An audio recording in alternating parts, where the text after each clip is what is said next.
Today we'll be learning about algebraic notation. This stuff does take a little bit of time and thought. You do have to think about what you're doing and about the formulas you'll be using and how you need to substitute in stuff that you have to solve for, evaluate, or isolate a variable for. So if I have this particular problem, express the area of an equilateral triangle in terms of its side length, I know that area of a triangle is equal to base times height divided by 2. And they want it in terms of the side length. Well, my side length on an equilateral triangle, all the sides are the same, so they're all S, okay, for my side length, which means the base of my triangle is S, okay? Now, to get the height of the triangle, it's always from the vertex perpendicular to the base. I know that the angles in an equilateral triangle are all 60 degrees. So when I created my altitude or my height, then it created a 30, 60, 90 triangle. And by the traits of that, it also cut the base in half. So this is 1/2 S. This is the side across from the 30, so it's my smallest side, which means the side across from the 60 is the smallest side times the square root of 3. So 1/2 S square root of 3. So I know that my altitude or my height is 1/2 S square root of 3, or like I like to write it, S square root of 3 over 2. Okay?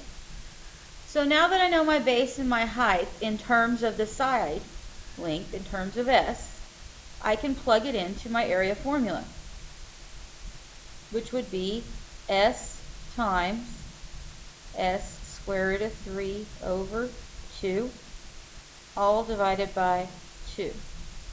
That would give me S squared square root of 3 over 2 divided by 2. When this happens, I make the denominator of the big fraction a fraction, and I flip it and multiply it to the top, which then results in S squared square root of 3 over 4.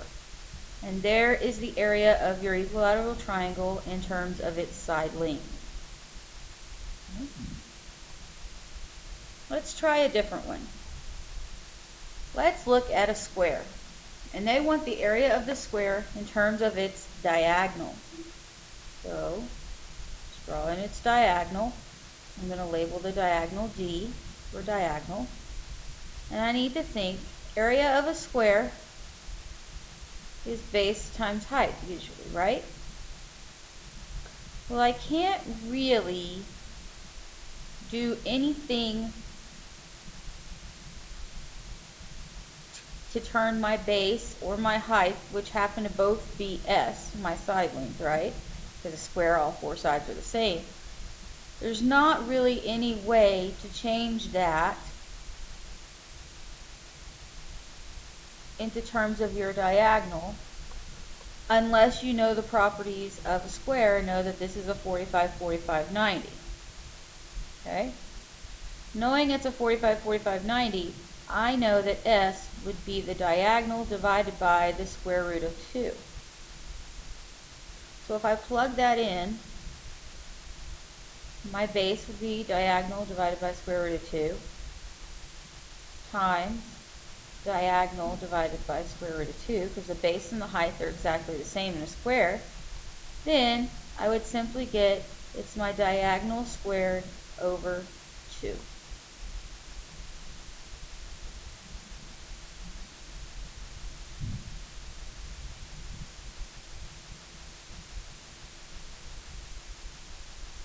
Now let's try with a circle. Express the circumference of a circle in terms of its area. So circumference of a circle equals 2 pi r. Area of a circle equals pi r squared. If I need to get this in terms of the area, that means that I need this A over here in area to be in the circumference formula somehow. The way I figure that out is pi is just a number, so I can't really solve for pi. That just doesn't make sense. But I could solve for r. So I come over here to my area formula and I solve for r. So the first thing I do is divide by pi. So a over pi equals my radius squared. Then take the square root. So the square root of the area divided by pi equals my radius. Then I take that and plug it in for the radius in my circumference to get my answer. So 2 pi times the square root of the area of the circle divided by pi.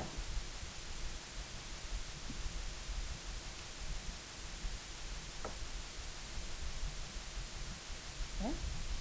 Let's see what's next.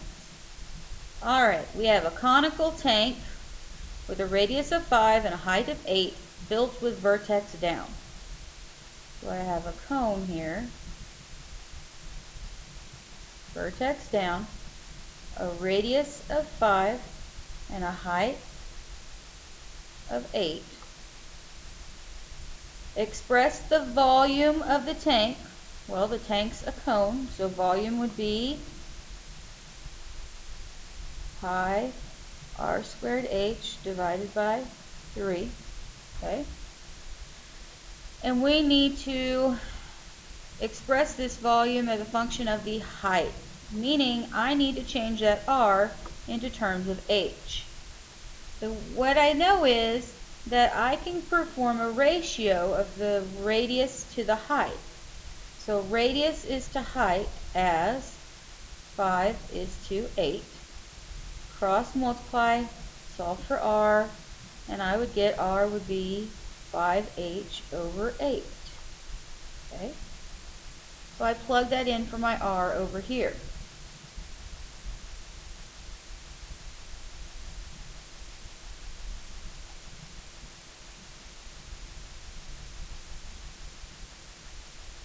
Now I have everything in terms of h. I just need to simplify.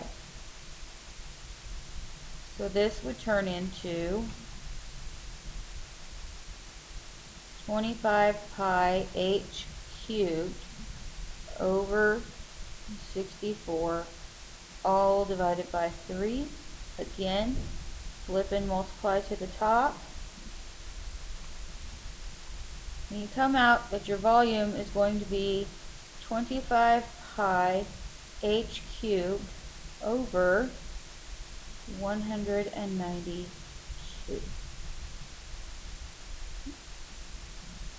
Look at this same conical tank.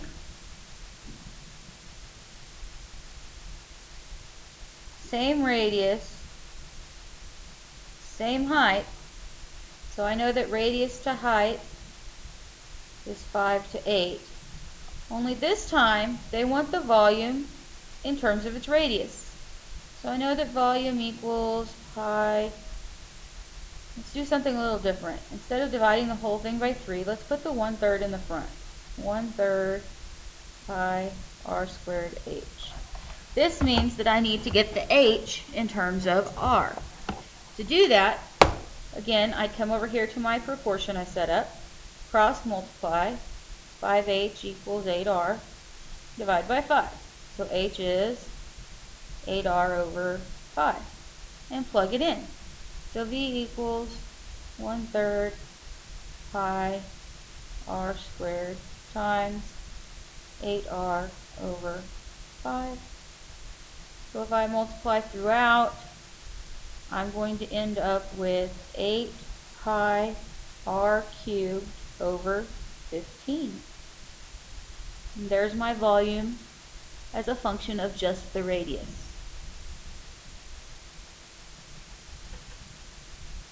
Alright, we now have a liquid that's being stored in a cylindrical tank. So I have a cylinder here.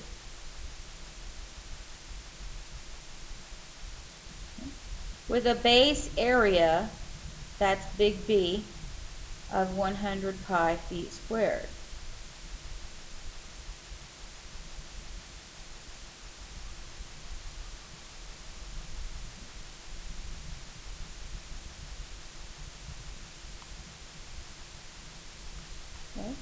Express the volume of the cylinder as a function of the height. Okay, volume of a cylinder is big BH. Okay. Well, I know what big B is, so if I plug in 100 pi here, I still have H on the end. Isn't that in terms of the height now? Well, then that's all we have to do. This one is a little more simple than the others we've been doing, but please understand, some will be this simple, some will not. It's just how you read it and how you have to learn whether do you need to substitute a variable get a variable in terms of another variable and substitute it in.